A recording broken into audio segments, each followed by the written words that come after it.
ఇక్కడ రాష్ట్రంలో నిన్నగాక మొన్న సాక్షాత్తు రాష్ట్ర ముఖ్యమంత్రి అయినటువంటి రేవంత్ రెడ్డి సొంత జిల్లా నాగర్ కర్నూల్లో జంగమోనిపల్లిలో మాలకుటి మాల జాతి వాళ్ళందరూ పోయి దుర్గమ్మ టెంపుల్ కాడికి పోతే వాళ్ళంటే ఆయన అక్కడ దుర్గమ్మ పూనిందట, దుర్గమ్మనట దళితులను బలి చేయమని చెప్తారు. సిగ్గుందా చెప్పండి? ఒక సొంత ముఖ్యమంత్రి కాన్స్టిట్యున్సీ, సొంత ముఖ్యమంత్రి జిల్లా, కనీసం దీని మీద ప్రభుత్వం స్పందించదు. దాదాపు 19 మంది ప్రజాప్రతినిధులు ఉన్నారు. ఎస్సీలు ఒక్క ఎమ్మెల్యే మాట్లాడలే, ఒక్క మినిస్టర్ మాట్లాడలే. ఎందుకురు? మీరు రిజర్వేషన్లో గెలిచి మాలల మీద దాడులు జరిగితే మాల ఎమ్మెల్యేలు మాట్లాడలే. ఎవరు మన వివేక్ వెంకటస్వామి, అడ్లూరు లక్ష్మణ్ నన్ను ఆయన తిట్టిండని, నన్ను ఈయన తిట్టిండని బుడపోరగం లేక పంచాయతీ పెట్టుకుంటారు. మీరు మినిస్టర్లా లేకపోతే అంగన్వాడీల పోరగాన్లా చెప్పండి? ఇదా మీ సొంత జాతి మీద దాడి జరిగితే ఒక్కడు మాట్లాడు. ఇక నిన్నగాక మొన్న ఒక ఆయన పేరుకి పెద్ద మనిషి ఆయన ప్రెస్ మీట్ పెట్టి ఏ ధర్మం మమ్మల్ని ఊరవతల నుంచి నాకు తెలియదు అంటుండు. అన్నా నువ్వు గంత పెద్దోనివే, 30 సంవత్సరాలు ఉద్యమం చేసినావు, నీకు ఏ ధర్మం పక్క పెట్టింది తెలియదా చెప్పు? నీకు ఇంత పథకం ఇవ్వగానే, నీకు ఇంత అవార్డు ఇవ్వగానే ఏ ధర్మం పక్క పెట్టిందో మాకు తెలియదు అని మాట్లాడుతున్నావు. అన్నా నువ్వు ఒకసారి ఆలోచన చెయ్యి, మనం ఎటువైపు పోతున్నామో చెప్పు. సనాతన ధర్మానికి నువ్వు వారసులు ఉంటావా? ఊరవతల ఉంచిన సనాతన ధర్మం నీకు తెలియదా చెప్పు? సనాతన ధర్మం ఏం చేసింది? సనాతన ధర్మం మన జాతిని ఏం చేసింది నీకు తెలియదా? 1819 వరకు ఈ దేశంలో శూద్రుడు పెళ్లి చేసుకుంటే బాబనుడు 3 రాత్రులు గడుపుకున్నాకనే శూద్రుడు మన ఇంటికి పోయేది. అది తెలియదా నీకు? సనాతన ధర్మం 1794 వరకు మనకు విద్య అందించలే, నీకు తెలియదా చెప్పన్నా? ఏం మాట్లాడుతున్నాం? వీళ్ళందరూ దేశభక్తులని మాట్లాడుతున్నాం.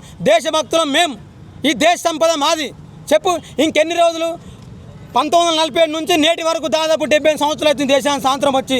క్యాలెండర్ల పేజీలు మారినాయి, ఈ దేశాన్ని ప్రధానమంత్రులు మారి తప్ప దళితుల మీద దాడులు మారినాయా? దళితుల మీద దాడులు ఆపిరా? ఇంకెన్ని రోజులు దాడులు చేస్తారు? ఆదివాసుల గురించి మాట్లాడిన వాళ్ళు నక్సలైట్లు అవుతారు, ముస్లింలు నరేంద్ర మోడీ మాట్లాడితే ఉగ్రవాదులు అవుతారు, మాలాంటి వాళ్ళందరూ దేశం గురించి మాట్లాడితే అర్బన్ నక్సలైట్లు అవుతారు. నేను మోడీ, అమిత్ షా, మోహన్ బాబు చెప్పదలుచుకున్నా, మీరు ఒకవేళ ఈ దేశాన్ని దళితులను చంపాలనుకుంటే నైట్ ఇంత వాటర్ ట్యాంకులో నిజం వచ్చి చంపేయండి, దేశం మొత్తం మీరే పరిపాలన చేయండి. మన 100 సంవత్సరాలు అవుతుంది ఆర్ఎస్ఎస్ దేశం వచ్చాని ఊర్లన్నీ కర్రలు పట్టుకొని తిప్పిరు. బీసీల దెబ్బల మీద ఏం మొయ్యాలి? బుక్కులు మొయ్యాలి. ఏం మోస్తారు? ఆర్ఎస్ఎస్ కర్రలు మోపిస్తారు. ఒకసారి బీసీ యువత చూడాలి. ఈ దేశంలో ఆత్మగౌరవ పోరాటం నడిపింది బీసీలు. నారాయణ గురువు, పెరియార్, జ్యోతిరావు పూలే, సాహు మహారాజ్ వీళ్ళంతా బ్రాహ్మణిజానికి వ్యతిరేకంగా పోరాటం చేస్తే బీసీ యువకులు కర్రలు పట్టుకొని కరసేవకులు లెక్క ఆర్ఎస్ఎస్ వాళ్ళు దాంట్లో తిరుగుతురు. ఇప్పటికీ ఈ దేశానికి 4 ఆర్ఎస్ఎస్ పెద్ద మనుషులు అయ్యారు. ఇలాగ ఒక బీసీ పెద్ద మనిషి అయిందా చెప్పండి? ఈ దేశానికి ఆర్ఎస్ఎస్ సనాతన ధర్మం ఏమీ తలుచుకుంది?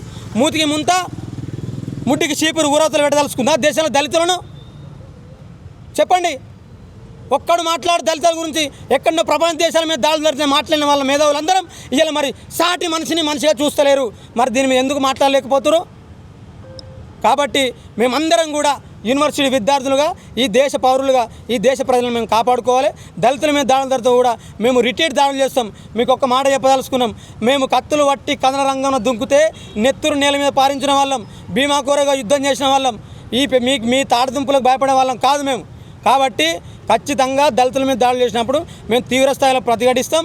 ఈ మా రాష్ట్రంలో ఉన్న కాంగ్రెస్ ప్రజాప్రతినిధులందరూ సిగ్గు తెచ్చుకోండి. మన జాతి మీద దాడి జరిగితే మీరు మాట్లాడుతున్నవే చిన్నపోరగం లెక్క మీరు తనుకోకూరి. ఆ జాతికే సిగ్గు. ఈయన మన ఉద్యమాల పెద్దన అంటుడు, ఆయన ఉద్యమాల పెద్దన కాదు, ఇప్పుడు ఆర్ఎస్ఎస్ పెద్దన్న అయిపోయాడు. ఆయన్నే ప్రచార లెక్కలు ప్రచారం చేస్తున్నాడు. కాబట్టి దళిత యువకులు మొత్తం ఖచ్చితంగా మనం ఏకతాటి మీకు వచ్చి ఆర్ఎస్ఎస్, బీజేపీ, ఈ రాష్ట్రంలో కాంగ్రెస్ పార్టీ కూడా మనం వ్యతిరేకంగా పోరాటం చేయాలి. వీళ్ళు ఎప్పుడు కూడా దళితులను ప్రజల్లాగా చూస్తలేరు, దళితులను 2వ శ్రేణి పౌరులాగానే చూస్తున్నారు. కాబట్టి మనం అందరం కూడా ఏకతాటి మీకు వచ్చి ఈ యొక్క గవాయి లాంటి సుప్రీంకోర్టు ప్రధాన న్యాయమూర్తి మీద దాడి జరిగింది. ఆ మధ్య మన రాష్ట్రపతి ద్రౌపది ముర్మును కూడా పార్లమెంట్ ఓపెనింగ్ రానియలే, రామ్నాథ్ కోవింద్ను రానియలే. పేరుకేమో మనల్ని ప్రజాప్రతినిధులు చేస్తున్నారు, అది ప్రజాప్రతినిధులు ముసుగుల దళితుల మీద దాడి చేస్తున్నారు. కాబట్టి ఖచ్చితంగా దీన్ని 100కు 100% మేము తిప్పికొడతాం. 1000% మేము దళితులను కాపాడుకుంటాం. మీరు ఒకవేళ మా మీద దాడి చేయాలనుకుంటే ఖచ్చితంగా మేము కూడా రిట్రీట్ దాడి చేస్తామని సందర్భంగా తెలియజేస్తాం.